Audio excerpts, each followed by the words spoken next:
प्यारे बच्चों, welcome to are के क्लासेस मथुरा अगेन। बेटा आज से हम ये केमिस्ट्री क्लास 12 चैप्टर 6 है haloalkanes and haloarenes. Haloalkane एवं हेलो एरिन शुरू करने वाले हैं। इसका पहला पार्ट आज से शुरू होने वाला है। तो ये जो केमिस्ट्री है ये है कौन सी केमिस्ट्री है? Organic chemistry. ऑर्गेनिक केमिस्ट्री में कार्बन के कंपाउंड्स के बारे में स्टडी करी जाती है। तो इसमें सबसे पहले जो चीज है वो हमको क्या पढ़ना है? हेलो एल्केन क्या होता है इसके बारे में पढ़ना है। फिर हेलो एल्केन के क्लासिफिकेशन कौन कौन से उनके बारे में पढ़ना है। फिर हेलो एल्केन की रिएक्शंस कौन कौन सी होती है उनके बारे में पढ़ना है। ठीक है, उनको बनाया कैसे जाता है वो पढ़ना है। इनके यूज कहाँ कहाँ होते हैं वो पढ़ना है। तो सबसे पहले आप हेडिंग डालेंगे हेलो एल्केन। क्या डालेंगे? हेलो एल्केन हेडिंग डालेंगे। तो हेलो एल्केन क्या होता है? देखो हेलो एल्केन जिस चीज से बना है वो एल्केन है। एल्केन क्या होता है? एल्केन क्या होता है ये चीज आप पिछली क्लासेस में पढ़ के आए हैं। एल्केन ऐसे हाइड्रोकार्बन जिसका जनरल फॉर्मूला CnH2n+2 होता है ना। यानी कि कार्बन की संख्या से दुगने से दो ज्यादा हाइड्रोजन होते हैं। जैसे अगर हम एग्जांपल की बात करें तो जैसे C2H6 ये क्या है? इथेन है। C3H8 ये क्या है? प्रोपेन है। ठीक है, तो ये सब होते हैं एल्केन। जब एल्केन का एक हाइड्रोजन हट जाए, जैसे मान लो मैं इसका डायग्राम बनाता हूं, है ना, ओपन करके इसका बॉन्ड स्ट्रक्चर बनाते हैं। ये इसका प्रोपेन का स्ट्रक्चर हो गया। तो जब एल्केन में से कोई हाइड्रोजन हट जाए और इसकी जगह क्या जुड़ जाए? इस हाइड्रोजन की जगह क्या जुड़ जाए? हेलोजन जुड़ जाए। X मतलब हेलोजन। हेलोजन क्या होते हैं? फ्लोरीन, क्लोरीन, ब्रोमीन, आयोडीन, ये सब हेलोजन होते हैं। तो जब कोई हाइड्रोजन हट जाए और हेलोजन जुड़ जाए तो जो यौगिक बनेगा, जो कंपाउंड बनेगा वो क्या है? Halo alkane. इसे लिखेंगे कैसे? दीज आर, यानी कि जो हेलो एल्केन है वो क्या है? देखो जब हेलोजन इसमें जुड़ जाएगा तो ये हेलोजन के डेरिवेटिव हो जाएगा। यानी कि एल्केन का हेलोजन डेरिवेटिव क्या कहलाता है? हेलो एल्केन कहलाता है। कैसे लिखेंगे? These are halogen derivatives of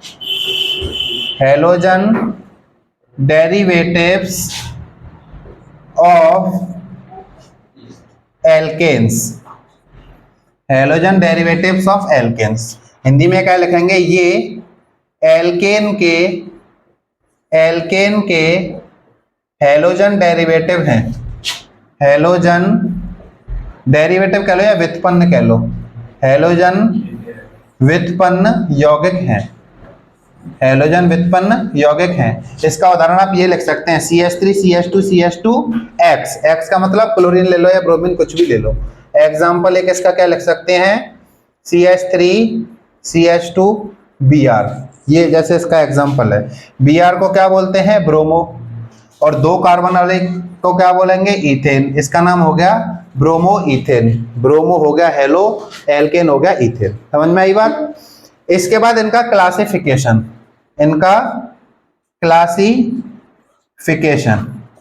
classification को क्या कहते हैं हिंदी में? वर्गीकरण। क्या कहते हैं? वर्गीकरण कहते हैं। देखो क्लासिफिकेशन हम किस आधार पर कर रहे हैं? Basis of x atom. मतलब एक्स परमाणु के आधार पर। एक्स परमाणु के आधार, एक्स परमाणु मतलब हेलोजन के कितने परमाणु हैं इसके आधार पर हम इसका वर्गीकरण कर रहे हैं ना। तो कितने तरह से बांट सकते हैं? देखो अगर एक हेलोजन है तो मोनो हेलो एल्केन बोलेंगे, एक हेलोजन है। अगर दो हैं तो डाई हेलो एल्केन बोलेंगे, तीन हैं तो ट्राई हेलो एल्केन बोलेंगे। समझ में आया? तो अगर एक एक्स एटम है यानी कि एक हेलोजन है तो इसको क्या बोला जाएगा? Mono halo alkane. क्या बोला जाएगा? मोनो हेलो एल्केन बोला जाएगा। मोनो हेलो एल्केन अगर एक है तो। ठीक है, अगर दो हैं, दो एक्स एटम है हेलोजन के 2 परमाणु, तो 2 के लिए क्या लिखते हैं, डाई, डाई हेलो एल्केन है। ठीक है, हिंदी में भी डाई हेलो एल्केन कहेंगे, डाई हेलो एल्केन। अगर 3 है तो ट्राई, अगर 3 एक्स एटम है तो ट्राई हेलो एल्केन।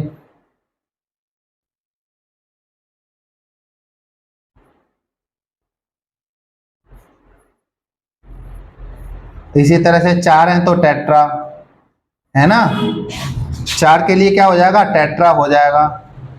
5 के लिए क्या हो जाएगा, 5 के लिए पेंटा हो जाएगा। लेकिन आपको जो मेनली आपको याद रखने हैं वो मोनो एलो एल्केन और डाई एलो एल्केन याद रखने हैं। ठीक है, बाकी तो कितने भी हों वो आप पहचान लेना। 2 है तो डाई, 3 है तो ट्राई, 4 है तो टेट्रा, 5 है तो पेंटा, हेक्सा, हेप्टा, इस तरह से चलता है। ठीक है, अब इनका एक एक एग्जांपल लिखते हैं। मोनो एलो एल्केन, एक इसका तो यही हो जाएगा, एक हेलोजन है ना इसमें, CH3 CH2Br, एक है। अगर 2 जोड़ देंगे, जैसे मान लो CH2Br CH2Br, इसमें 2 जोड़ दिए, 3 जोड़ देंगे तो CH2Br CH2Br CH2Br, ये क्या हो गया, 3 जोड़ देंगे तो 3 हो जाएंगे। ठीक है, तो ये क्या हो गया, इनका क्लासिफिकेशन हो गया।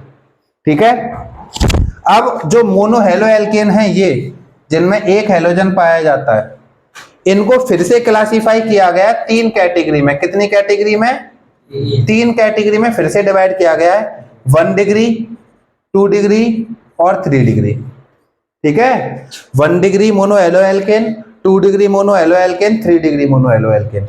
1 डिग्री को क्या बोलते हैं, प्राइमरी, क्या बोलते हैं, प्राइमरी, और 2 डिग्री को सेकेंडरी बोलते हैं, और 3 डिग्री को क्या बोलते हैं, टर्शियरी। क्या बोलते हैं, टर्शियरी। प्राइमरी को हिंदी में क्या बोलते हैं, प्राथमिक, प्राइमरी को बोलते हैं प्राथमिक, और 2 डिग्री को बोलते हैं द्वितीयक, 2 डिग्री को बोलते हैं द्वितीयक, और 3 डिग्री को बोलते हैं, 3 डिग्री को क्या बोलते हैं, तृतीयक। बात समझ में आई? अब आप यहां तक नोट करिएगा, फिर 1 डिग्री, 2 डिग्री और 3 डिग्री का मतलब बताते हैं क्या होता है। ठीक है, चलिए यहां तक नोट कर लो। देखिए बेटा, अभी जो हमने पढ़ा था ना, प्राइमरी, सेकेंडरी, टर्शियरी, अब इनके बारे में देखते हैं ये है क्या, है ना। 1 नंबर का क्वेश्चन आता है पहचानने के लिए कि कौन सा प्राइमरी है, कौन सा सेकेंडरी है, कौन सा टर्शियरी है, बस, ना डेफिनेशन आती ना कुछ आता है ना। तो और जैसे रिएक्शन है, रिएक्शन में यूज हो जाएगा, जैसे प्राइमरी हेलो एल्केन का रिएक्शन फलाने फलाने से करके ठिकाना बन जाता है, इस तरह से आता है। तो ये अगर ये पता होगा तो आप वहां सीख पाएंगे, नहीं तो नहीं सीख पाएंगे। तो पता करने के लिए केवल आपको एग्जाम्पल देखने हैं और एग्जाम्पल नोट करने, उसी से सीख जाएंगे एक बार में ही। तो ये है प्राइमरी मोनो हेलो एल्केन, यानी कि प्राथमिक मोनो हेलो एल्केन, ये द्वितीयक, ये तृतीयक, 2 डिग्री 3 डिग्री ऐसे दिखाते हैं। तो देखो प्राइमरी क्या है, एग्जाम्पल से देखेंगे। हेलो एल्केन यानी कि जो हेलोजन का एटम है उसे देख के नहीं पता चलता, हेलोजन जिस कार्बन से जुड़ रहा है उस कार्बन को देखना होता है। ठीक है, जिस कार्बन से हेलोजन का एटम जुड़ा हुआ है उसको देख के पता लगाना है कि 1 डिग्री है या 2 डिग्री है या 3 डिग्री है। अगर जिस कार्बन से हेलोजन जुड़ रहा है, अगर वो कार्बन एक कार्बन से जुड़ा है तो 1 डिग्री, 2 से जुड़ा है तो 2 डिग्री, 3 से जुड़ा है तो 3 डिग्री, बस इतना। कैसे, जैसे मान लो ये कोई हेलोजन एटम है ब्रोमीन, ये इस कार्बन से जुड़ रहा है और इस कार्बन पे मान लो यहां एक कार्बन है और बाकी सब हाइड्रोजन है, इस तरीके से। ठीक है, तो ये ब्रोमीन इस कार्बन से जुड़ रहा है, ये कार्बन एक कार्बन से जुड़ रहा है ना, बस इसी से। तो ये क्या हो गया, जो हेलो एल्केन है ये क्या हो गया, ये कार्बन 1 डिग्री हो गया और ये हेलो एल्केन 1 डिग्री हो गया, इस तरह से। समझ रहे हो? और देखो जैसे ये है CH3 CH2 CH2, ये क्लोरीन है, ये क्लोरीन इस कार्बन से जुड़ रहा है, ये कार्बन और एक कार्बन से जुड़ रहा है, तो ये भी क्या है 1 डिग्री। अब आप कहोगे सर इससे भी तो जुड़ रहा है, तो इससे ये जुड़ रहा है ना कि ये केवल इसी कार्बन से जुड़ा हुआ है ना। जो कार्बन से हेलोजन जुड़ा होगा वो कार्बन अगर एक कार्बन से जुड़ा है तो 1 डिग्री है, बस इतना। ठीक है, आप सुनो इसको क्या कहना चाहता है, तो दोनों तरफ होता है ये तो मोनो एलो एल्केन पढ़ रहा है ना हम। एक देखो सीखो, चलिए इसको देखो, जैसे ये है CH3 CBr CH3, ठीक है। ये ब्रोमीन इस कार्बन से जुड़ रहा है, ये कार्बन एक और एक दो कार्बनों से जुड़ा है, तो ये कार्बन कैसा हो गया 2 डिग्री, ये हेलो एल्केन कैसा हो गया 2 डिग्री। समझ में आई बात है ना। इस तरह से हो CH3 CH2 C, यहां मान लो ब्रोमीन है, ये CH3 है, ये हाइड्रोजन है, तो ये ब्रोमीन इस कार्बन से जुड़ रहा है, ये कार्बन एक और एक दो कार्बन से जुड़ रहा है, तो 2 डिग्री। हेलो एल्केन कौन सा हो गया 2 डिग्री। बात क्लियर हुई। अब 3 डिग्री के बारे में, अगर 3 से जुड़ा है तो 3 डिग्री। जैसे ये कार्बन है, ये CH3 है, ये CH3 है, ये CH3 है, ठीक है, और यहां जुड़ा हुआ है मान लो ब्रोमीन, तो ब्रोमीन इस कार्बन से जुड़ रहा है, ये कार्बन 1 2 3 तीन कार्बनों से जुड़ा है, तो 3 डिग्री है। क्लियर, बात क्लियर हुई। एक और करेंगे example, CH3 CH2 C Cl CH3 CH3। देखो जैसे ये क्लोरीन है, इस कार्बन से जुड़ा है, ये कार्बन 1 2 3 से जुड़ा है, 3 डिग्री है, तो ये पूरा कैसा है 3 डिग्री है, ये पूरा कैसा है 3 डिग्री है। बात समझ में आई। 1 डिग्री 2 डिग्री 3 डिग्री आप पहचान लोगे। चलो तो ये एग्जांपल्स नोट कर लो यहां तक।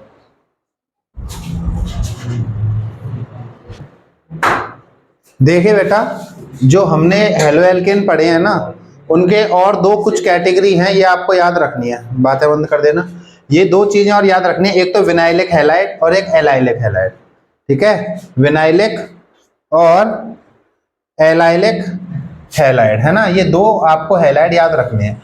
होते क्या है वो समझ लो, एग्जाम्पल से समझेंगे फिर लैंग्वेज लिखेंगे। माइक चालू है भाई, ठीक है।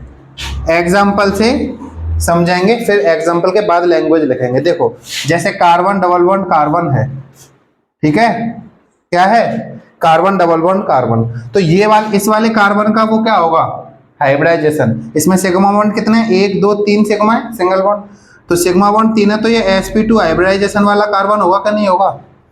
जब ऐसे कार्बन से कोई हेलोजन एटम जुड़ा होगा तो उसको क्या बोलते हैं विनाइलिक हैलाइड बोलते हैं। बात समझ में आई। क्या बोलते हैं विनाइलिक हैलाइड बोलते हैं। तो इसकी डेफिनेशन कैसे लिखेंगे, the halide in which halogen atom is attached to sp2 hybrid carbon of carbon double bond carbon. Carbon double bond carbon के sp2 संकरण वाले जब कार्बन से कोई हेलोजन जुड़ा होता है तो उसे क्या बोलते हैं विनाइलिक हैलाइड बोलते हैं, है ना। समझ में आया। जैसे इसका एक एग्जांपल लिखा है, ये तो जनरल है, जैसे ये लिख दिया CH2 डबल बॉन्ड CHCl, है ना, CH2 डबल बॉन्ड CHCl, तो ये क्लोरीन इस कार्बन से जुड़ा है, जो डबल बॉन्ड से जुड़ा है। सीधी सीधी भाषा में डबल बॉन्ड से जुड़े हुए कार्बन से जब कोई हेलोजन जुड़ता है तो उसे क्या बोला जाता है विनाइल हैलाइड बोला जाता है। समझ में आया। तो इसको कैसे लिखेंगे, the halides in which X atom is attached to a sp2 carbon of carbon double bond carbon. एक sp2 कार्बन से जो कार्बन डबल बॉन्ड कार्बन का होता है उससे जब X एटम जुड़ता है तो उसे विनाइलिक हैलाइड कहते हैं। हिंदी में क्या लिखेंगे, ऐसे halide carbon double bond carbon के sp2 कार्बन से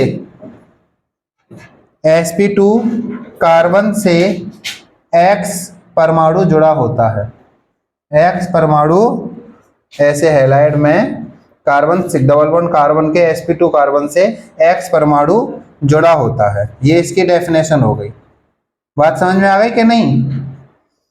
विनाइल हैलाइड समझ में आ गया कि नहीं।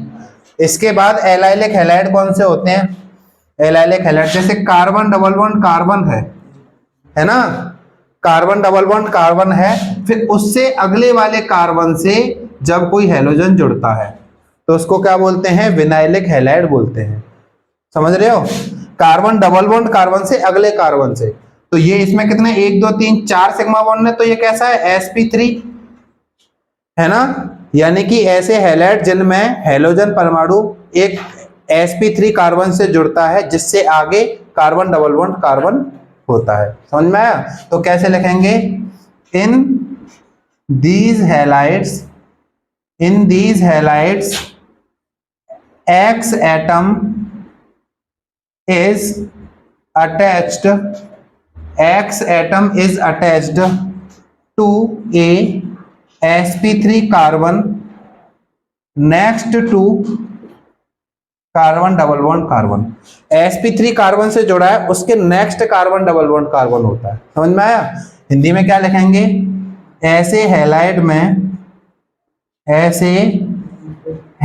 में X परमाणु